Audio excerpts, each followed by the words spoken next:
Dear students, welcome back. आज के इस लेक्चर में हम यूकेपीएससी जेई का जो एग्जाम 2022 में हुआ है उसके स्टार्टिंग के 60 क्वेश्चन सॉल्व करेंगे। और यूकेपीएससी एई के क्वेश्चन पेपर के जैसे ही मैंने यहाँ पर भी सोर्सेज फाइंड आउट करने का ट्राई किया है। कुछ क्वेश्चन हैं जो आर्ग और गुप्ता की जो बुक है उसे डायरेक्टली पूछे गए हैं, और कुछ ऐसे क्वेश्चन हैं जिनको थोड़ा मॉडिफाई कर दिया गया है, क्वेश्चन की लैंग्वेज चेंज कर दी है। बायोन्सी का एक सिंपल सा कंसेप्ट है कि किसी भी ऑब्जेक्ट को हम किसी लिक्विड के अंदर, फ्लूइड के अंदर अगर हम इंसर्ट करेंगे तो ये कुछ वॉल्यूम डिस्प्लेस करेगा। ये अंदर गया तो ये आसपास का कुछ वॉल्यूम है, जितना इसका वॉल्यूम है खुद का उतना ही वॉल्यूम ये डिस्प्लेस करेगा, और उस वॉल्यूम ऑफ फ्लूइड का जो वेट होगा वो बायोन्सी फोर्स के इक्वल होता है। ए में दिया pressure with which the liquid displaced, गलत है। Weight of the liquid displaced ये होता है बायोन्सी फोर्स, तो बी करेक्ट हो गया। क्वेश्चन नंबर सेकंड में दिया है, अगर कहीं पर फ्लो है वो क्रिटिकल है, सिंबल साइन का नॉर्मल मीनिंग है, तो उस केस में कौन सा इक्वेशन है वो ट्रू होगी। तो एफ आर स्क्वायर इक्वल होता है क्यू स्क्वायर टी अपॉन जी ए क्यूब। अगर क्रिटिकल फ्लो है तो इसकी वैल्यू होगी 1 के इक्वल, और क्यू स्क्वायर टी इक्वल हो जाएगा जी ए क्यूब के। ये जनरल इक्वेशन है। और ये जो आता है F R is equal to V upon G Y का रूट, ये इक्वेशन होती है रेक्टेंगुलर चैनल के लिए। यहाँ पर सी हो गया आंसर। क्वेश्चन नंबर थर्ड में दिए है कि आइलर्स इक्वेशन ऑफ मोशन है, उसमें विस्कस फोर्सेस को क्या हम कंसीडर करते हैं या नहीं करते हैं। तो आइलर्स इक्वेशन को हम इंटीग्रेट करके बर्नौली इक्वेशन भी डिराइव करते हैं, और हमें पता है कि बर्नौली की जो इक्वेशन है उसमें हम कोई विस्कस फोर्सेस नहीं कंसीडर करते हैं। जो विस्कस फोर्सेस के कारण लॉसेस होते हैं वो भी हम नहीं कंसीडर करते हैं। यहाँ अजम्पशंस होते हैं कि नॉट विस्कस है, फ्लूइड है जो है फ्लो है वो कंटिन्यूअस है और इनकम्प्रेसिबल है, और फ्लो है वो एक स्ट्रीम लाइन के अलोंग है। इन सारे अजम्पशंस के साथ हम बर्नौलीज इक्वेशन को आइलर्स इक्वेशन का इंटीग्रेट करके फाइंड आउट करते हैं, तो नेग्लेक्ट करते हैं हम विस्कस फोर्सेस को। क्वेश्चन नंबर फोर्थ में दिए है कि बर्नौलीज इक्वेशन जो है, जो हम पाइप फ्लो में यूज करते हैं, उसमें ईच टर्म है वो क्या रिप्रेजेंट करता है।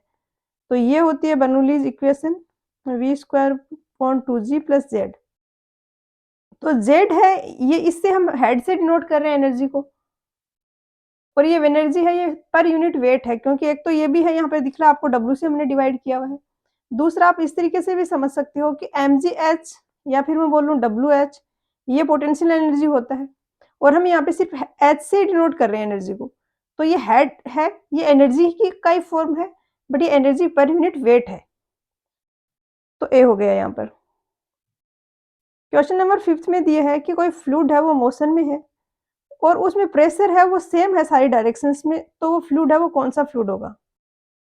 तो ये आइडियल फ्लूइड की कंडीशन होती है कि इसमें कोई विस्कोसिटी नहीं होती है, इसलिए जब ये मूव कर रहा है तो भी प्रेशर होता है वो सेम होता है सारी डायरेक्शंस में।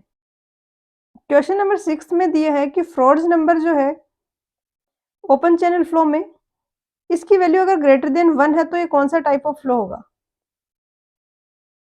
तो ये सुपर क्रिटिकल फ्लो होगा, जिसको शूटिंग फ्लो भी बोलते हैं, तो बी हो गया। क्वेश्चन नंबर 7 में दिए है कि फ्लूइड फ्लो है, उसमें लाइन ऑफ कांस्टेंट पीजियोमेट्रिक हेड है, वो ऐसे 2 पॉइंट से पास होती है जिनका एलिवेशन सेम है या प्रेशर सेम है या वेलोसिटी सेम है। तो टोटल जो एनर्जी होती है वो होती है ये।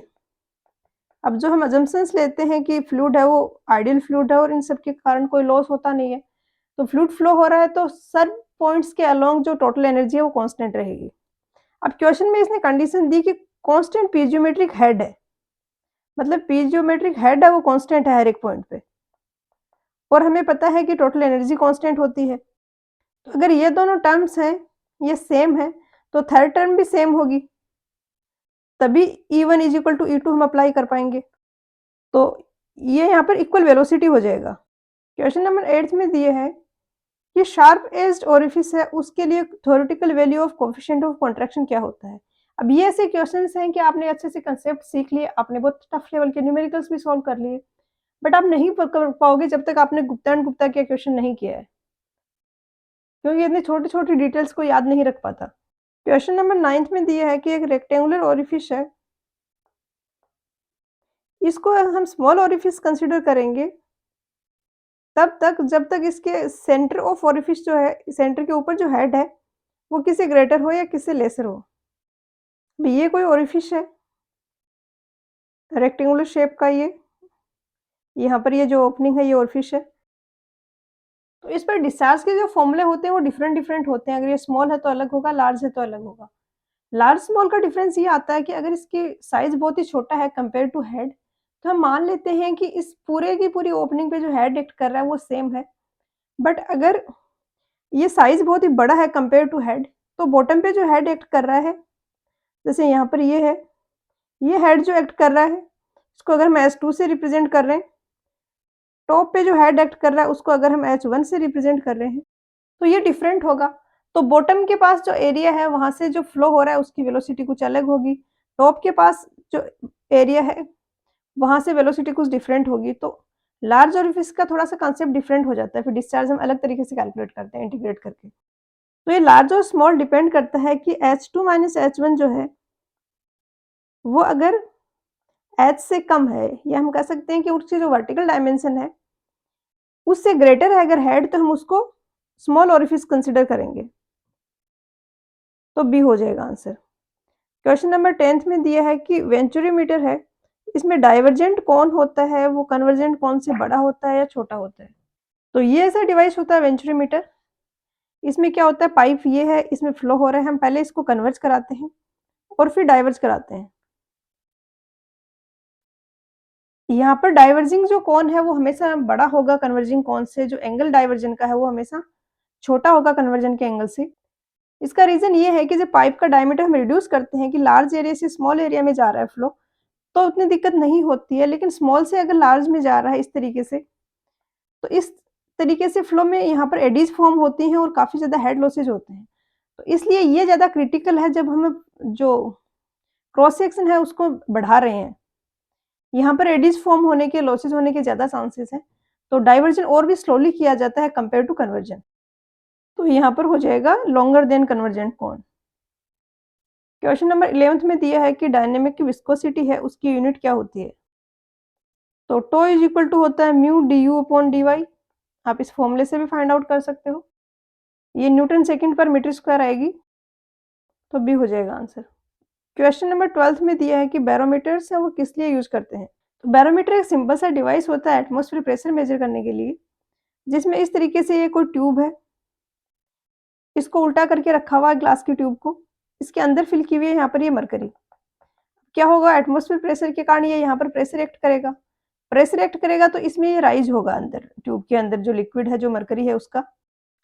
और फ्लूइड स्टैटिक है तो हमें पता है कि इस वाले पॉइंट पे, इस वाले पॉइंट पे प्रेशर होगा वो सेम होगा, और इस वाले पॉइंट पे मैं प्रेशर कैलकुलेट कर सकती हूँ अगर मुझे ये हाइट पता हो तो।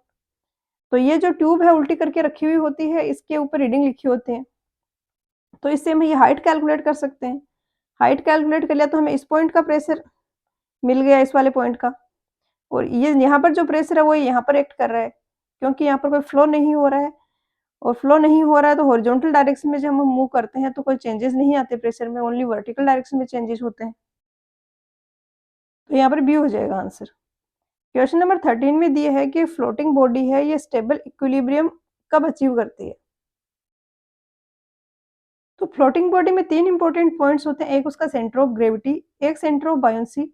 सेंटर ऑफ बायोंसी है, ये उस फ्लूइड का सेंटर है जो कि ऑब्जेक्ट ने डिस्प्लेस किया है, और एम मेटा सेंटर है जिसके अबाउट वो ऑसिलेट करती है बॉडी अगर हम उसको थोड़ा सा रोटेट करते हैं तो। तो अगर एम ऊपर आ रहा है, एम से नीचे जी है, तो इस केस में क्या होगा, अब अगर हमने थोड़ा सा इधर की साइड टिल्ट दिया है बॉडी को, तो जी पर जो डब्ल्यू आर, जी पर जो डाउनवर्ड फोर्स लग रहा है उसके कारण इस डायरेक्शन में इस पे मोमेंट लगेगा, और ये वापस से अपने ओरिजिनल पोजीशन में आने की ट्राई करेगी। इसके अपोजिट अगर इस तरीके से होगी, एम तो यहाँ पर है और जी है वो उसके ऊपर है। अब यहाँ पर हमने थोड़ा सा इसको इस डायरेक्शन में टिल्ट दिया, हमने इस डायरेक्शन में इसको टिल्ट किया थोड़ा सा। अब डब्ल्यू इस डायरेक्शन में लग रहा है एम के अबाउट, ये भी इसको इसी तरीके से रोटेट कराना चाहेगा, तो थोड़ा सा टिल्ट देते ही जो बॉडी है वो रोटेट हो जाती है पूरी। तो ये होगी अनस्टेबल इक्विलिब्रियम की कंडीशन। क्वेश्चन में हमसे स्टेबल की पूछी है, तो स्टेबल में G नीचे आएगा, M ऊपर आएगा। तो it's Meta centre will be above the centroid. Question number 14 में दिया है कि कोई रिलेशनशिप यहाँ पर ये दी है dv upon dx is equal to du upon dy, ये कौन से टाइप ऑफ फ्लो के लिए वैलिड होगी? तो एक रोटेशनल कंपोनेंट होता है, कोई फ्लूइड है वो फ्लो हो रहा है तो उसका रोटेशनल कंपोनेंट निकालते हैं हम एक्स एक्सिस के अबाउट, वाई एक्सिस के अबाउट और जेड एक्सिस के अबाउट। और ये इनकी इक्वेशन लिखने के लिए हम ये इस तरीके से आप ये याद रख सकते हो, डेल एक्स जे के नीचे डेल वाई लिखना है, इसके नीचे डेल जेड लिखना है। आई की डायरेक्शन का कंपोनेंट यू है, ये वी है और ये डब्ल्यू है। तो डब्ल्यू एक्स अगर हमें निकालना है तो हम इनको क्रॉस मल्टीप्लाई कर देंगे और इसको बाहर ये 1/2 आता है इसमें, तो 1/2 del W upon del Y minus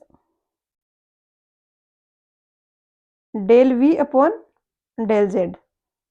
अब क्वेश्चन में यहाँ पे नीचे dx और dy आ रहा है, ये तब आएगा जब हम डब्ल्यू जेड निकालेंगे। अब यहाँ पे ओमेगा जेड हो जाएगा 1/2 del V upon del X is equal to del U upon del Y.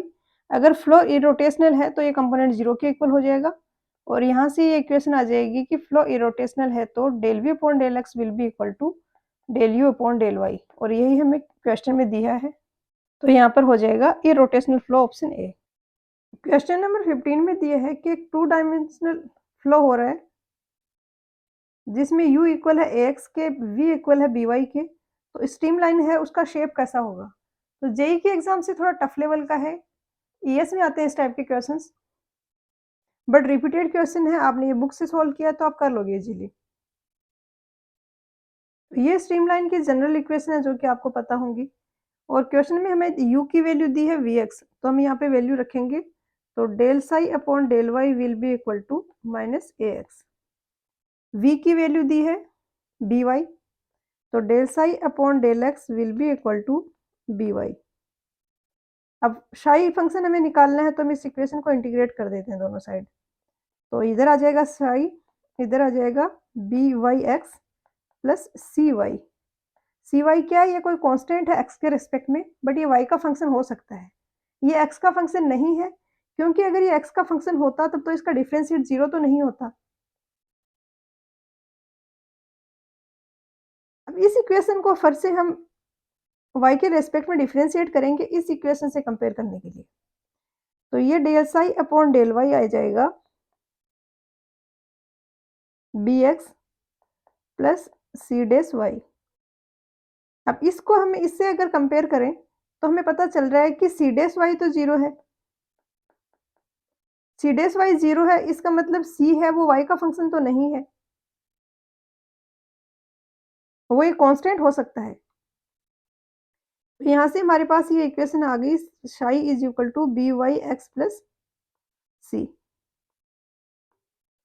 और ये बी वाई एक्स है, ये इक्वेशन होती है हाइपरबोला की, तो ए आंसर हो जाएगा यहाँ पर। क्वेश्चन नंबर 16 में दिया है कि लेमिनार फ्लो है उसके लिए वेलोसिटी डिस्ट्रीब्यूशन क्या होगा अगर फ्लो है वो 2 फिक्स्ड पैरेलल प्लेट्स के बीच में हो रहा है। तो वेलोसिटी डिस्ट्रीब्यूशन पैराबोलिक ही होता है, या तो ये पाइप के केस में हो रहा है कि ये कोई पाइप है, इसमें फ्लो हो रहा है तो इस तरीके से पैराबोलिक होगा। अगर दो फिक्स्ड प्लेट्स के बीच में फ्लो हो रहा है तो भी पैराबोलिक होगा, बट कभी-कभी ऐसा होता है कि एक प्लेट है वो मूविंग होती है, तो उस केस में थोड़ा-सा चेंज हो जाता है। इस वाले केस में और इस वाले केस में तो ये मैक्सिमम होता है सेंटर लाइन के अलोंग, बट इस वाले केस में फिर ये ग्राफ बनता है कुछ इस तरीके से बनता है, जो ऊपर वाली मूविंग प्लेट है वहाँ पर मैक्सिमम है वेलोसिटी, तो यह पैराबोलिकली वेरी करता है तो सी हो जाएगा। बी इतना तो करेक्ट था कि प्लेट्स पर जीरो है और इंक्रीज करता है मिड प्लेन की तरफ, और मिड प्लेन पे मैक्सिमम भी होता है, बट लीनियरली इंक्रीज ना करके पैराबोलिकली इंक्रीज करता है, तो सी होगा करेक्ट आंसर। क्वेश्चन नंबर 17 में दिया है कि एक डिफरेंशियल मैनोमीटर है, ये क्या मेजर करने के काम में आता है? तो मैनोमीटर है प्रेशर मेजरिंग डिवाइस, और डिफरेंशियल हमने इसके पीछे लगा दिया, मतलब ये वो डिवाइस है जो कि दो अलग-अलग जगह के प्रेशर में जो डिफरेंस है उसको मेजर करती है। तो pressure difference between 2 points in A pipe. Question number 18 में दिया है कि बर्नौलीज़ इक्वेशन को हम कहाँ पर अप्लाई करते हैं? तो orifice meter, venturimeter, Pitot tube सारे के सारे बर्नौलीज़ थ्योरम के एप्लीकेशंस हैं। तो डी आंसर होगा। अब ये ऐसे क्वेश्चंस हैं कि मैंने यहाँ पर मेंशन नहीं किया, ये किसी क्वेश्चन के सिमिलर नहीं है जो कि आर अगोर एंड गुप्ता में है। बट आर अगोर, गुप्ता एंड गुप्ता आप दोनों कर लोगे तो orifice meter, venturimeter, Pitot tube आपको इतना क्लियर हो जाएगा कि आप इस क्वेश्चन में अटकोगे, इसका सवाल ही पैदा नहीं होता। क्वेश्चन नंबर 9th में दिए है कि मैक्सिमम डिस्चार्ज के लिए नॉच एंगल कितना होना चाहिए? तो ये ट्रायंगुलर नॉच की, वी नॉच की बात कर रहा है कि यहाँ पर ये जो एंगल बन रहा है, ये कितना होना चाहिए कि डिस्चार्ज है वो मैक्सिमम हो। तो मैनिंग्स या चेज़िस इक्वेशन से हम जो चैनल्स हैं उनके लिए डिस्चार्ज की इक्वेशन लिखते हैं और आर है ये इक्वल होता है A/P के। तो डिस्चार्ज मैक्सिमम होने के लिए आर मैक्सिमम होना चाहिए क्योंकि V इज इक्वल टू होता है 1/n r⁻²/2/3 s⁻1/2। तो वेलोसिटी मैक्सिमम होगा तब आर मैक्सिमम होगा तो, और आर मैक्सिमम होगा अगर P मिनिमम है तो। इस तरीके से P का जो फंक्शन आ रहा है हम उसको डिफरेंशिएट करके जीरो के इक्वल करते हैं और वहाँ से हम थीटा फाइंड आउट करते हैं तो ये 90 डिग्री आता है और आपको ये हमेशा याद रखना है डायरेक्टली। क्वेश्चन नंबर 20 में दिया है कि dq/q जो है ये डिस्चार्ज मेजर करने में एरर है, ये हेड मेजर करने में जो एरर है उसकी किस तरीके से रिलेटेड होगी एक ट्रायंगुलर नोच के लिए। तो ट्रायंगुलर नोच का ये इक्वेशन कुछ इस तरीके से होती है, q is equal to 8/15 CD tan θ/2 √2g s raise to power यहाँ पर आता है 5/2। तो मुझे dq निकालना है तो मैं इसको डिफरेंशिएट करूँगी तो यहाँ पर आ जाएगा 5/2 ds s raise to power 3/2। अब इसको जो q वाली इक्वेशन है उसमें मैं डिवाइड करूँगी तो बाकी तो कैंसिल हो जाएगा, इधर बचेगा dq/q और इधर बचेगा 5/2 dh/h। तो b हो जाएगा, अगर रेक्टेंगुलर नॉच होता तो 3/2 होता। क्वेश्चन नंबर 21 में दिए है कि अगर वेलोसिटी डिस्ट्रीब्यूशन रेक्टेंगुलर है तो काइनेटिक एनर्जी करेक्शन फैक्टर क्या होगा? पिछले क्वेश्चंस में हमने देखा कि जो वेलोसिटी होती है वो यूनिफॉर्म नहीं होती है through out the cross section.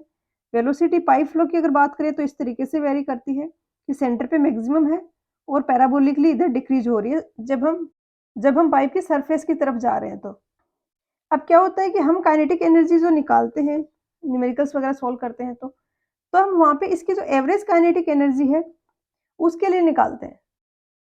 But actual में अगर जो अलग-अलग सेक्शन पे अलग-अलग वेलोसिटी है, उसके कॉरस्पॉन्डिंग मैं काइनेटिक एनर्जी निकालूँ, तो एवरेज वाली को जो कॉरस्पॉन्डिंग काइनेटिक एनर्जी है उसके सेम तो नहीं होगा, ये दोनों डिफरेंट आएँगी। अब इनका जो रेशियो होता है वो काइनेटिक एनर्जी करेक्शन फैक्टर होता है कि मैं एवरेज के अकॉर्डिंग कैलकुलेशन कर रही हूँ, बट एवरेज के अकॉर्डिंग ना करके एक्चुअल के कॉरस्पॉन्डिंग में निकालती तो कितना आता? तो इस फैक्टर से मल्टीप्लाई करके जो एवरेज लेने के कारण हमारी एरर आ रही है, इस फैक्टर से मल्टीप्लाई करने से। अब अगर फ्लो है यूनिफॉर्म हुआ कि थ्रू आउट फ्लो ही यूनिफॉर्म है, कोई चेंज ही नहीं हो रहे हैं, तो इस केस में क्या होगा? काइनेटिक एनर्जी फैक्टर 1 हो जाएगा। क्योंकि अब कोई वेरिएशन से नहीं आ रहे हैं, एवरेज के ज़रिए निकालूँ या डायरेक्टली मैं इसका निकालूँ, क्योंकि दोनों वेलोसिटी सेम ही है। तो यहाँ पर मिस्टेक्स कर देते हैं स्टूडेंट, 0 के इक्वल कर देते हैं, ऐसा नहीं है, ये 2 जो काइनेटिक एनर्जी है उनका रेशियो है। तो रेक्टेंगुलर वेलोसिटी डिस्ट्रीब्यूशन के केस में ये दोनों सेम होंगी तो फैक्टर 1 आएगा, तो डी होगा। क्वेश्चन 22 में दिया है कि हार्टली ग्रेडियंट लाइन है, ये क्या है? कौन सा स्टेटमेंट इसके रिगार्डिंग करेक्ट है? तो ये तो होती है total energy line, P/W plus Z है, इसको पीजियोमेट्रिक हेड या हार्टली ग्रेडियंट लाइन बोलते हैं। अब ये तो रिप्रेजेंट कर रहा है हार्टली ग्रेडियंट लाइन को और ये टोटल रिप्रेजेंट कर रहा है एनर्जी ग्रेडियंट लाइन को। अब एनर्जी ग्रेडियंट लाइन हमेशा HGL से ऊपर ही होगी क्योंकि वेलोसिटी हेड कभी नेगेटिव तो हो नहीं सकता। तो EGL HGL से हमेशा ऊपर होगी, कितना ऊपर होगी? जितना वेलोसिटी हेड का मैग्नीट्यूड है उतना। ये हम ऐसे कह सकते हैं कि हार्टली gradient line energy gradient line से वेलोसिटी हेड के जितना मैग्नीट्यूड है उतनी डिस्टेंस से नीचे होगी। यही ऑप्शन बी में दिया है। क्वेश्चन नंबर 23 में दिया है कि अगर कहीं पर लेमिनार फ्लो हो रहा है सर्कुलर पाइप में जिसकी रेडियस r है, तो एवरेज वेलोसिटी कितनी डिस्टेंस पे अक्कर होगी सेंटर से। तो वैसे तो आपको ये याद रखना चाहिए, एवरेज और मैक्सिमम का रेशियो और एवरेज जो वेलोसिटी है वो कितने डिस्टेंस पे अकर होती है सेंटर से। सेंटर से भी पूछा जाता है काफ़ी बार, जो पाइप की सरफेस है उससे भी पूछा जाता है। अब ये अगर पाइप फ्लो है, इसका जो वेलोसिटी डिस्ट्रीब्यूशन का फॉर्मूला होता है, ये होता है V is equal to Vm 1 minus R square upon capital R का स्क्वायर। स्मॉल r रिप्रेजेंट कर रहा है कि यहाँ से कितनी डिस्टेंस पे हम निकाल रहे हैं वेलोसिटी, ये V। Vm मैक्सिमम वेलोसिटी है और कैपिटल R है, ये इसकी जो रेडियस है वो है पाइप की। अब V एवरेज होता है, ये होता है ट्वाइस, अब ये V एवरेज होता है, ये हाफ होता है V मैक्सिमम का। तो Vm by 2 is equal to Vm 1 minus R square upon R square. ये कैंसिल होगा, R अपॉन R आ जाएगा 1 बाई रूट 2 और इसको सोल्व करोगे तो R आ जाएगा R डिवाइडेड बाई रूट 2। यहाँ पर जो कैपिटल R से हम लिख रहे हैं, इसने इसी को स्मॉल r से रख दिया है क्योंकि ये पाइप की रेडियस से स्मॉल r दी है। तो ये 0.707 R आ जाएगा, ऑप्शन डी। क्वेश्चन नंबर 24 में दी है कि एनर्जी ग्रेडियंट लाइन है, उसका कोई पॉइंट है, वो क्या इंडिकेट करता है? तो energy gradient line total energy को रिप्रेजेंट करता है, तो बी हो जाएगा। क्वेश्चन नंबर 25 में दिया है कि मूडीज जो डायग्राम है वो क्या डिटरमाइन करने के काम में आता है? तो इससे हम फ्रिक्शन फैक्टर कैलकुलेट करते हैं। ये ग्राफिकल रिप्रेजेंटेशन है।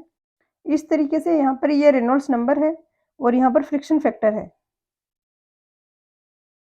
अगर कंप्लीट टर्बुलेंस है तो ये वाला ग्राफ हम रीड करेंगे, स्मूथ पाइप है तो ये वाला ग्राफ रीड करेंगे।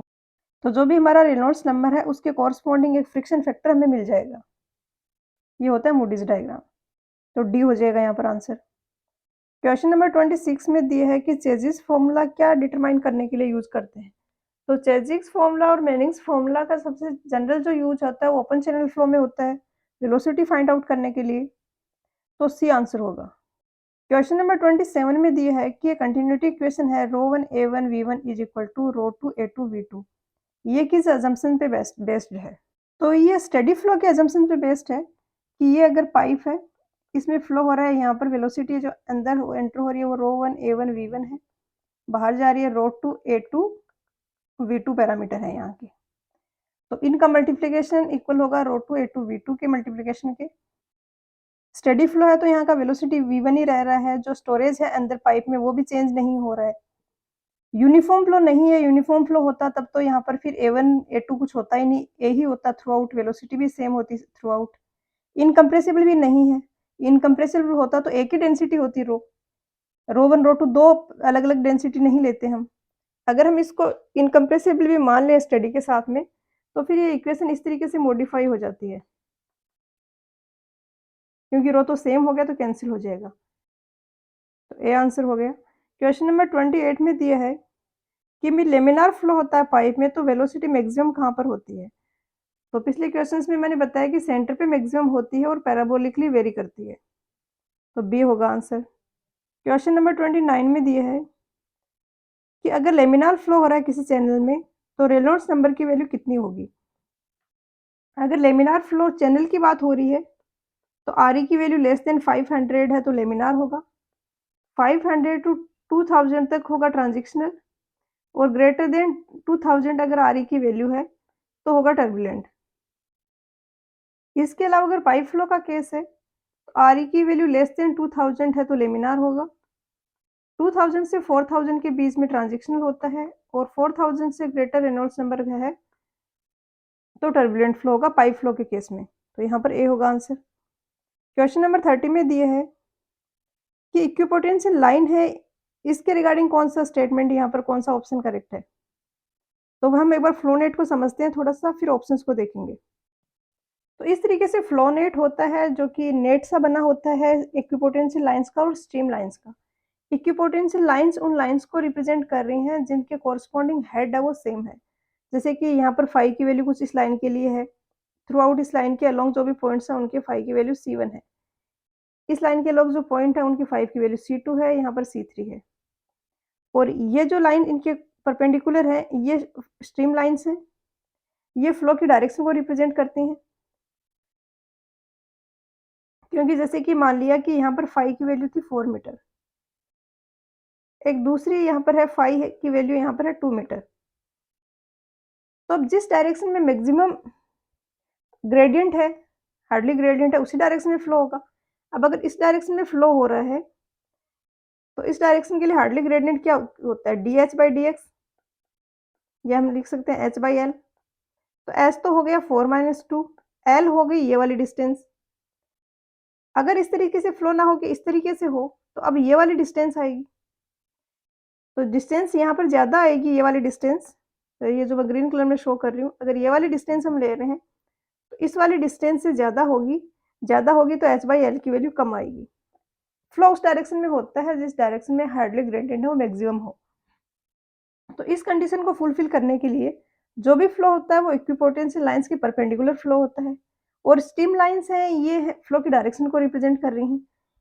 तो ये इक्विपोटेंशियल और स्ट्रीम लाइन्स 90 डिग्री पे कट करती हैं एक दूसरे को। फर्स्ट में बोला is same as stream line, गलत है। सेकंड में बोला कांस्टेंट डायनेमिक प्रेशर, ऐसा भी कुछ कंडीशन नहीं थी। No velocity component tangential to it, ये करेक्ट होगा, क्योंकि जो भी वेलोसिटी होगी वो परपेंडिकुलर डायरेक्शन में होगी। क्वेश्चन नंबर 31 में दिया है कि जो फॉलिंग ड्रॉप्स हैं रेन की वो स्फेरिकल शेप क्यों अक्वायर कर लेती हैं। तो सरफेस टेंशन के कारण होता है ये, और स्फेरिकल शेप होती है, इसका सरफेस एरिया सबसे कम होता है। तो कोहेसिव फोर्सेस लग रहे होते हैं इनवर्ड्स, जो वाटर के मॉलिक्यूल्स हैं उनमें आपस में, तो इस तरीके से इनवर्ड फोर्स लगते हैं, तो इस शेप में आ जाता है कि जो सरफेस एरिया वो मिनिमम हो, तो स्फेरिकल शेप ले लेता है, तो बी होगा आंसर। क्वेश्चन 32 में दिया है कि लेमिनार फ्लो के कंपैरेटिवली टर्बुलेंट फ्लो में जो बाउंड्री लेयर होती है वो क्या थिक होती है या थिन होती है। तो ये लेमिनार जोन है उसकी बाउंड्री लेयर है ये, और टर्बुलेंट में इसकी बाउंड्री लेयर और भी बढ़ जाती है, इस तरीके से है ये यहाँ पर बाउंड्री लेयर, तो टर्बुलेंट की बाउंड्री लेयर थिकर होगी, बी होगा आंसर। क्वेश्चन नंबर 33 में दिए है कि कोई बॉडी है उसको फ्लूइड में अगर हम इमर्ज कर रहे हैं, तो उस पर जो बायोन्सी फोर्स है उससे उसका वेट ज़्यादा है, तो क्या होगा। जैसे कि यहाँ पर कोई लिक्विड फिल किया हुआ है और ये कोई ऑब्जेक्ट है, मैं इसको अंदर इंसर्ट करती हूँ इसके, तो क्या होगा, ये फ्लूइड को डिस्प्लेस करेगा आसपास के को, नीचे जाता जाएगा, फ्लूइड जो डिस्प्लेस कर रहा है उसका वॉल्यूम बढ़ता जाएगा, उसका वॉल्यूम बढ़ेगा तो उसका वेट भी बढ़ेगा, जो फ्लूइड डिस्प्लेस किया उसका वो वेट इक्वल होता है बायोन्सी फोर्स के। तो जैसे-जैसे ये नीचे की तरफ जाता है, वॉल्यूम जो डिस्प्लेस किया वो बढ़ता रहता है, उसी तरीके से बायोन्सी फोर्स भी बढ़ता रहता है। अब या तो एक पॉइंट ऐसा आ जाता है कि जो बायोन्सी फोर्स है वो इसके वेट को बैलेंस कर देता है, तो ये रुक जाता है वहाँ पे। बट अगर इन केस जैसे कि कोई लोहे के बॉल है, उसका क्या होगा, वेट है, वो बायोन्सी फोर्स से ज़्यादा होगा, पूरा अंदर चला गया फिर भी बायोन्सी फोर्स बैलेंस नहीं कर पा रहा है वेट को, तो डाउनवर्ड रिजल्टेंट फोर्स लग रहा है, तो डाउनवर्ड मूव होते-होते वो सिंक हो जाएगा, तो बी हो जाएगा यहाँ पर। क्वेश्चन नंबर 34 में दिए है कि इम्पल्स टरबाइन है, इसके रिगार्डिंग कौन सा स्टेटमेंट करेक्ट है। तो इम्पल्स टरबाइन का एग्जांपल होता है पेल्टन व्हील टरबाइन, जिसमें से इस तरीके से व्हील है, इस पे ये वेन्स सी बनी हुई है, और जो भी हमारे पास वाटर का फ्लो हो रहा है हम उसको इस तरीके से एक जेट के थ्रू इसकी जो वेन्स हैं इसके ऊपर फ्लो कराते हैं। तो इस जेट से हम पास कराते हैं तो इसके कारण वेलोसिटी बहुत ज़्यादा बढ़ जाती है, और जो भी हेड है वो सारा काइनेटिक एनर्जी में कन्वर्ट हो जाता है, और ये यहाँ पर टकराता है वेन्स से, और ये टरबाइन है ये रोटेट होता है, तो सी होगा यहाँ पर। क्वेश्चन नंबर 35 में दिया है कि ट्रायंगुलर नोच है उसको हम रेक्टेंगुलर नोच से ज़्यादा प्रेफर क्यों करते हैं। तो अगर कहीं पर डिस्चार्ज बहुत कम है तो ट्रायंगुलर नोच है ये ज़्यादा एक्यूरेट रिजल्ट देता है, क्योंकि ट्रायंगुलर नोच है इसका यहाँ पर तो इसकी क्रेस्ट लेंथ जो है वो 0 है, तो थोड़ा सा भी डिस्चार्ज होगा तो एच की वैल्यू ज़्यादा आएगी कंपेयर टू रेक्टेंगुलर, तो हम इसको इजीली और एक्यूरेटली मेजर कर सकते हैं लो डिस्चार्ज को भी, तो इसलिए इसको प्रेफर किया जाता है। तो ए, बी और सी तीनों करेक्ट है, डी आंसर हो जाएगा all of the above. Question number 36 में दिया है कि स्पेसिफिक स्पीड ऑफ पंप के रिगार्डिंग कौन सा स्टेटमेंट करेक्ट है, जिसका जो एक्सप्रेशन होता है उसके लिए। तो स्पेसिफिक स्पीड ऑफ पंप होता है, जो पंप हमारा है उसके ज्योमेट्रिकली सिमिलर कोई दूसरा पंप है, वो 1 क्यूबिक मीटर पर सेकंड का डिस्चार्ज डिलीवर कर रहा है against a head of 1 metre.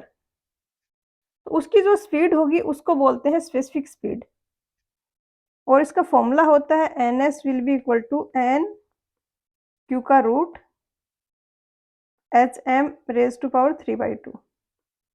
ये फॉर्मूले आपको याद रखने चाहिए, हार्डलिक मशीन ज़्यादा इन डेप्थ आपने नहीं भी पढ़ा है तो काफ़ी बार इन पर भी क्वेश्चंस आ जाते हैं डायरेक्ट। ये 3-4 फॉर्मूले हैं, किसी भी बुक में आपको मिल जाएंगे, जो फॉर्मूला बुक होती है उनमें। तो इसकी डायमेंशंस होती हैं, तो ये नॉन डायमेंशनल नहीं है और इसमें डायमीटर नहीं इंक्लूडेड होता है, तो ये करेक्ट हो गया। सी में दिया कि include power as one of variables, तो क्यू को हम पावर से भी रिलेट कर सकते हैं, तो इसको हम गलत नहीं कह सकते। और डी में दिया है कि एक्सियल फ्लो पंप के बजाय रेडियल जो पंप्स होते हैं उनकी जो स्पेसिफिक स्पीड की वैल्यू है वो ज़्यादा होती है, तो इसका अपोजिट होता है, ये गलत है स्टेटमेंट। अगर 500 से 4000 की अगर स्पीड है तो रेडियल फ्लो होगा, ये सबसे कम स्पेसिफिक स्पीड होती है। अगर 2000 से 8000 है तो मिक्स्ड होगा, और अगर 10,000 से 20,000 तक है तो एक्सियल फ्लो होगा। तो बी आंसर हो जाएगा यहाँ पर। क्वेश्चन नंबर 37 में दिया है कि एनवेलपिंग कर्व है, ये किसका मेथड है? तो एनवेलपिंग कर्व एक मेथड होता है जिसमें हर एक पर्टिकुलर रीजन के बेसिस पे कुछ ग्राफ प्लॉट किया जाता है मैक्सिमम फ्लड और बेसिन एरिया के बीच में। जैसे इस एक्सिस पे बेसिन एरिया आ गया, यहाँ पर मैक्सिमम फ्लड आ गया, और इसके बीच ग्राफ प्लॉट किया जाता है, तो एरिया के बेसिस पे हम मैक्सिमम फ्लड को फाइंड आउट कर लेते हैं। और ये रीजनल बेसिस पे होता है कि किसी पर्टिकुलर एरिया के अंदर जो रिलेशनशिप है मैक्सिमम फ्लड और बेसिन एरिया के बीच में, वो ये है, तो सी हो जाएगा। क्वेश्चन नंबर 38 में दिए है कि कैप्लन टरबाइन है, ये कौन सा टाइप ऑफ टरबाइन है?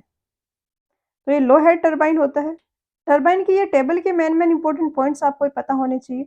एक होता है पेल्टन व्हील टरबाइन, इसका टाइप होता है इम्पल्स टरबाइन।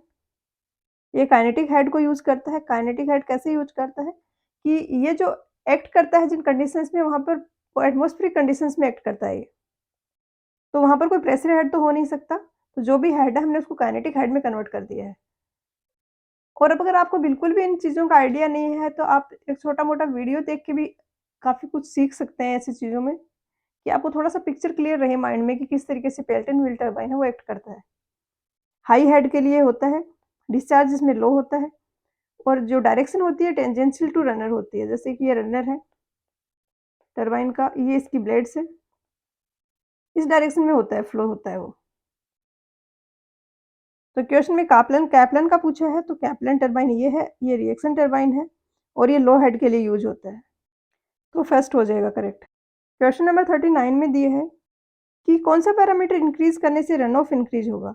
तो परमेबिलिटी इंक्रीज करने से तो इन्फिल्ट्रेशन लॉसेज इंक्रीज होंगे, तो रन ऑफ डिक्रीज होगा।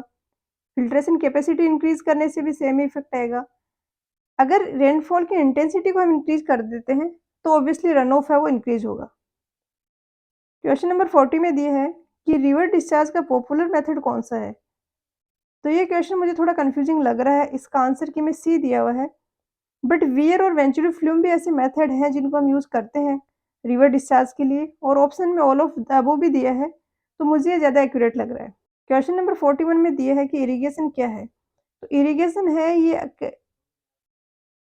प्रोसीजर है जिसमें भी आर्टिफिशियली अप्लाई करते हैं वाटर को, तो ए हो जाएगा। क्वेश्चन नंबर 42 में दिया है कि कौन से टाइप ऑफ फॉलोइंग जो मेथड्स हैं इनमें से मैक्सिमम लॉसेज होंगे? तो फ्री फ्लडिंग होता है, इसमें क्या होता है बहुत सारा अमाउंट ऑफ वाटर होता है और इसको फ्रीली जो सोइल की सरफेस है उसके ऊपर से फ्लो होने देते हैं बिना किसी कंट्रोल के, और जो एक्सेस वाटर है उसको फिर ड्रेन आउट कर दिया जाता है, तो इसकी एफिशिएंसी बहुत कम होती है, तो बी होगा यहाँ पर आंसर।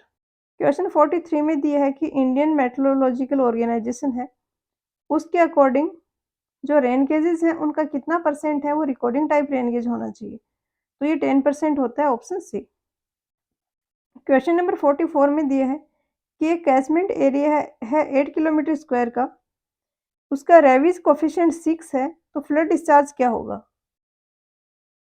तो कैलकुलेशन तो सिंपल है, इसकी फॉर्मूला बस आपको याद होना चाहिए, ये होता है Q is equal to C A raise to power 2/3, तो C तो है 6, A की जगह हम 8 रखेंगे, 2/3 तो ये 24 आ जाएगा, ऑप्शन सी।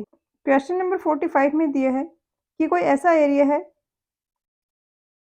जहाँ पर लो रेनफॉल है और बहुत ही स्ट्रॉन्ग विंड है, तो कौन-सा मेथड ऑफ इरिगेशन हम यूज़ करेंगे? तो लो रेनफॉल हमें तो वाटर को इफेक्टिवली यूज़ करना है और जो भी मेथड जिनकी वाटर एप्लीकेशन एफिशिएंसी ज़्यादा होती है, हम उनको यूज़ करेंगे, जिसमें होते हैं ड्रिप इरिगेशन और स्प्रिंकलर इरिगेशन। अब स्ट्रॉन्ग विंड होने के कारण हम स्प्रिंकलर इरिगेशन भी नहीं यूज़ करेंगे, हम ड्रिप इरिगेशन यूज़ करेंगे, तो सी आंसर होगा यहाँ पर। क्वेश्चन नंबर 46 में दिए हैं कि नीचे जो रेन गेजेस दी हैं, इनमें कौन-सी रेन गेज अगर हम यूज़ करेंगे रिमोट हिली एरियाज़ में अगर हमें रेन गेज इंस्टॉल करनी है तो? इंडियन मेट्रोलॉजिकल के अकॉर्डिंग तो जो recording type rain gauge adopt की हुई है, वो फ्लोटिंग टाइप है। बट यहाँ पर आंसर टिपिंग बकेट टाइप होगा, क्योंकि बुक में मेंशन किया हुआ है कि अगर हमें इनएक्सेसिबल एरिया पे लोकेट करना है, तो टिपिंग बकेट बेस्ट रहता है, क्योंकि इसका डेटा है वो हम बेस स्टेशन में ट्रांसफ़र कर सकते हैं और हमें बार-बार रीडिंग पढ़ने के लिए वहाँ पर जाने की ज़रूरत नहीं होती। तो ये भी ऐसा क्वेश्चन है आपने अगर गुप्ता एंड गुप्ता सोल्व की तो ही कर पाओगे। आपने बहुत अच्छे से ये सारे पढ़े भी हैं, लेकिन फिर भी इतना ज़्यादा डिटेल में नहीं कर पाते।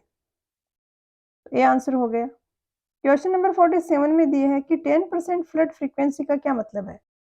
तो 10% फ्लड फ्रीक्वेंसी का मतलब कि 100 ईयर्स में 10 बार वो फ्लड है वो रिपीट होने के चांसेज़ हैं। रिपीट होने के चांसेज़ है मतलब या तो ये इसके इक्वल होगा या एक्सीड करेगा, तो सी हो गया। क्वेश्चन नंबर 48 में दिए है कि सेल्फ रिकॉर्डिंग रेन गेज है, वो क्या रिकॉर्ड करती है? तो ये भी थोड़ा कॉन्ट्राडिक्टरी सा क्वेश्चन है। यहाँ पर आंसर दिया है records the cumulative depth of rainfall. तो इसके साथ टाइम भी दिया होता है कि अगर टाइम के साथ में कैसे वेरी करता है क्युमुलेटिव डेप्थ ऑफ रेनफॉल, ये उसको मेजर करता है, तो ये करेक्ट ज़्यादा होता। रेनफॉल इंटेंसिटी भी बिल्कुल गलत नहीं है, क्योंकि जो डेटा हमें मिलता है उससे हम रेनफॉल इंटेंसिटी कैलकुलेट कर सकते हैं। हम डायरेक्टली उसको रिकॉर्ड तो नहीं करते हैं, बट टाइम के साथ हमें क्युमुलेटिव डेप्थ ऑफ रेनफॉल मिल रहा है, तो हम इसे इंटेंसिटी मेजर कर लेते हैं। आंसर की में डी दिया है इसका आंसर। क्वेश्चन नंबर 49 में दिया है कि इंटेंसिटी ऑफ रेनफॉल है, वो क्या है? तो ये depth of rainfall per unit time जो होता है वो इंटेंसिटी होती है, जिसको हम एमएम पर आवर या सेंटीमीटर पर आवर में डिनोट करते हैं। तो डी हो गया। क्वेश्चन नंबर 50 में दिया है कि नीचे जो ऑप्शंस में दी हैं इनमें से कौन-सी नॉन रिकॉर्डिंग रेन गेज है? तो साइमन्स रेन गेज है, ये नॉन रिकॉर्डिंग टाइप है, तो बी हो गया आंसर। क्वेश्चन नंबर 51 में दिए है कि अगर कहीं पे ड्यूरेशन ऑफ रेनफॉल है वो टाइम ऑफ कंसंट्रेशन से ज़्यादा है, तो रन ऑफ क्या होगा? टाइम ऑफ कंसंट्रेशन वो ड्यूरेशन है, जितने टाइम ड्यूरेशन पर पूरा का पूरा कैचमेंट एरिया है वो कंट्रीब्यूट करने लग जाएगा डिस्चार्ज में। जैसे कि इस तरीके से कोई कैचमेंट एरिया है, इधर से कोई रिवर जा रही है, तो इनिशियल तो इसके आस-पास का एरिया का ही कंट्रीब्यूशन होगा। धीरे-धीरे जो दूर का एरिया है ये वाला, ये भी कंट्रीब्यूट करने लग जाएगा। तो टाइम ऑफ कंसंट्रेशन वो ड्यूरेशन है जब फार्देस्ट पॉइंट पर भी जो रन ऑफ है, वो रिवर को जॉइन कर रहा है। तो टाइम ऑफ कंसंट्रेशन से ज़्यादा टाइम पर अगर रेनफॉल हो रहा है, ज़्यादा ड्यूरेशन का, तो पीक रन ऑफ होगा उस टाइम जो रिवर में रन ऑफ है वो। क्वेश्चन 52 में दिए हैं कि एक यूनिट हाइड्रोग्राफ है, ट्रायंगुलर उसकी शेप है, टाइम बेस 20 आवर्स है, पीक डिस्चार्ज 100 मीटर क्यूब पर सेकंड है, तो एरिया ऑफ द कैचमेंट क्या होगा? तो ये तो सबसे बेसिक क्वेश्चंस होते हैं। ये इस तरीके से है, टाइम यहाँ पर हम लेते हैं, तो ये 20 आवर है, इधर क्यू लेते हैं तो क्यू की वैल्यू यहाँ पर दी है 100, तो इसका एरिया जो होगा वो इक्वल हो जाएगा जो वॉल्यूम है उसके। अब एरिया हम निकालने के लिए ये आर में है तो हमें इसको कन्वर्ट करना पड़ेगा। तो एरिया हो जाएगा 1/2 इंटू क्यू की वैल्यू है 100, ये सेकंड में है, ये आवर्स में है तो सेकंड वाले को कन्वर्ट कर लेते हैं। तो 1 सेकंड में 100 मीटर क्यूब है, तो 1 आर में हो जाएगा इंटू 60 फिर 20 से मल्टीप्लाई कर दिया, तो ये आ गया इसका एरिया जो कि इक्वल होगा वॉल्यूम के, और ये आपको इससे भी पता चल रहा है कि ये मीटर क्यूब पर सेकंड है और ये टाइम का है। तो इनको मल्टीप्लाई करेंगे तो मीटर क्यूब में आएगा इनका जो मल्टीप्लिकेशन आएगा वो, और ये इक्वल होता है वॉल्यूम के, और यूनिट हाइड्रोग्राफ मतलब डेप्थ ऑफ रन ऑफ है वो 1 सेंटीमीटर है। तो depth of run of 1 centimetre है, मीटर में ये इतना हो जाएगा, इसको अगर मैं एरिया से मल्टीप्लाई कर दूँ, तो ये इस वॉल्यूम ऑफ रन ऑफ के इक्वल होगा और यहाँ से आप एरिया कैलकुलेट कर सकते हो। कभी बेस पीरियड पूछ लेता है, कभी एरिया दे देता है। यहाँ पर बेस पीरियड दे दिया, एरिया पूछ लिया, या कभी डिस्चार्ज नहीं देता है, वो फाइंड आउट करवा लेता है। तो बी हो जाएगा यहाँ पर आंसर। क्वेश्चन नंबर 53 में दिया है कि सॉइल का जो मॉइस्चर कंटेंट है, उसको फील्ड कैपेसिटी तक लाने के लिए जितना वाटर रिक्वायर्ड है, तो ये सॉइल मॉइस्चर डेफिशिएंसी होता है। क्योंकि फील्ड कैपेसिटी से आगे का जो ऊपर का वाटर है, वो तो ग्रेविटेशनल वाटर है, तो प्लांट्स के लिए अवेलेबल नहीं है। जब हम इरिगेट करते हैं, तो हमारा पर्पज़ ये है कि वाटर कंटेंट है, वो एटलीस्ट फील्ड कैपेसिटी तक पहुँच जाए और कितना वाटर रिक्वायर्ड है उसके लिए, वही उसकी डेफिशिएंसी होती है। तो डी हो गया यहाँ पर आंसर। क्वेश्चन नंबर 54 में दिया है कि रेन गेज है, इसको हम ग्राउंड से जितना ज़्यादा नियर हो सके पॉसिबल हम वहाँ पर रखते हैं। तो ऐसा हम क्यों करते हैं? तो जो विंड का इफ़ेक्ट आ रहा है, उसको रिड्यूस करने के लिए किया जाता है ये। क्वेश्चन नंबर 55 में दिया है कि इंटेंसिटी ऑफ रेनफॉल किसमें एक्सप्रेस करते हैं? तो mm पर आवर या सेंटीमीटर पर आवर में होता है, तो डी होगा आंसर। क्वेश्चन नंबर 56 में दिया है कि नॉर्मल प्रेसिपिटेशन वैल्यूज़ हैं, ये जनरली कितने ईयर्स के लिए हम लेते हैं? तो नॉर्मल प्रेसिपिटेशन वैल्यूज़ 35 ईयर्स के लिए ली जाती हैं इंडिया में। ये माना जाता है कि अगर हम 35 ईयर्स का डेटा लेते हैं, तो उसमें हर टाइप का डेटा आ गया है। बहुत ही लो वाला रेनफॉल भी आ गया है, ज़्यादा वाला भी आ गया है। और हम ये भी कह सकते हैं रफली कि ऑन एवरेज एक जो रेनफॉल है, वो 35 ईयर्स में खुद को रिपीट करता है। तो यहाँ पर सी आंसर हो जाएगा। क्वेश्चन नंबर 57 में दिया है कि वेलोसिटी ऑफ फ्लो और डायमीटर ऑफ द पाइप है, इनको अगर हम डबल करते हैं, तो हेड लॉस पर क्या इफ़ेक्ट आएगा? तो HF इक्वल होता है FL V square upon 2GD के। तो दोनों को हाफ-हाफ किया है हमने, सॉरी दोनों को हमने डबल किया है। तो इसको डबल किया वेलोसिटी को, तो ये तो 2 का स्क्वायर आ गया, डी को डबल किया तो ये 2 आ गया। तो ये 4/2 2 आ जाएगा, ट्वाइस हो जाएगा head loss, B. Question number 58 में दिया है कि जो हम क्वांटिटी ऑफ वाटर सप्लाई कर रहे हैं वाटर को, उसको इंक्रीज़ करने से यील्ड ऑफ क्रॉप्स कैसे अफ़ेक्ट होगा? तो इनिशियली तो हम वाटर को जो इंक्रीज़ करते हैं, क्वांटिटी ऑफ वाटर सप्लाइड को, तो यील्ड इंक्रीज़ होता है, एक पॉइंट पे मैक्सिमम पहुँचता है और उसके बाद डिक्रीज़ होने लग जाता है। तो डी होगा आंसर। क्वेश्चन नंबर 59 में दिया है कि लीजीमीटर है, ये क्या यूज़ करने के लिए काम में आते हैं? तो लीजीमीटर है, ये एक टैंक्स होते हैं, इसको हम सॉइल के अंदर जहाँ पे फ़ील्ड है, वहाँ पर इस तरीके से रख देते हैं कि इसकी टॉप सरफेस जो है, वो सॉइल सरफेस के लेवल पे हो। जैसे कि ये सॉइल का सरफेस है, तो लीजीमीटर को हम इस तरीके से रखेंगे कि अंदर है इसकी डेप्थ जो भी है पूरी की पूरी। और इस पर एक परफोरेटेड प्लेट होती है 0.75 मीटर के आसपास। अब ये जो एक्चुअल में फ़ील्ड में हो रहा है, उसी को रिप्रेज़ेंट कर रहा है। अब इसमें से हम कुछ वाटर डी परकोलेट करेगा, हम उसको फाइंड आउट कर सकते हैं। यहाँ पर परफोरेटेड प्लेट है, तो ये नीचे चला जाएगा 0.75 मीटर पे जो प्लेट लगी है, उससे। इसमें प्रॉपर वेजिटेशंस वगैरह किए जाते हैं, एक्चुअल फ़ील्ड कंडीशंस को सिमुलेट किया जाता है। अब जो भी वाटर का लॉस हो रहा है यहाँ पर, वो इवापोट्रांसपिरेशन के कारण हो रहा है, या तो इवापोरेशन डायरेक्टली हो रहा है या ट्रांसपिरेशन हो रहा है। तो ये कंबाइंडली मेज़र करता है इवापोरेशन और ट्रांसपिरेशन को, तो सी आंसर होगा। क्वेश्चन नंबर 60 में दिया है कि ग्रॉस कमांड एरिया अगर 200 हेक्टेयर है, कल्टीवेबल कमांड एरिया 150 है, तो रबी क्रॉप के अंडर 100 हेक्टेयर्स का अगर एरिया हम इरिगेट कर रहे हैं, तो इंटेंसिटी ऑफ इरिगेशन क्या होगा? इंटेंसिटी ऑफ इरिगेशन रेशियो होता है irrigated area divided by total culturable commanded area. तो 100 डिवाइडेड बाय 150। 200 नहीं लेंगे, ग्रॉस कमांड एरिया ना लेके जितना कल्चरेबल है उसी को हम लेंगे, उसी का परसेंटेज निकालेंगे। तो इसको 100 से मल्टीप्लाई करेंगे, तो ये 66.767% आ जाएगा। तो आज के लेक्चर में इतना ही, मिलते हैं नेक्स्ट लेक्चर में। पढ़ाई करते रहिए, ऑल द वेरी बेस्ट।